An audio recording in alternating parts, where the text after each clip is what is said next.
want you to imagine meeting with a potential client for the first time and having them say, I've been watching your video content online and I know you're the right person to help me with this problem. How can I become your client? That's what's possible when you know how to create the right content for your business. And how you can do that, we need to start with asking another question, which is, what is required before anyone is going to give you their money? The answer to that is trust. We only do business with companies and people we know, like, and trust.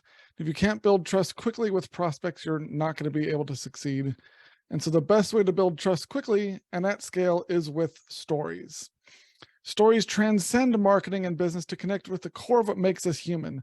We are wired to tell stories. It's in our DNA. I'll actually be touching on this a little bit later in the presentation.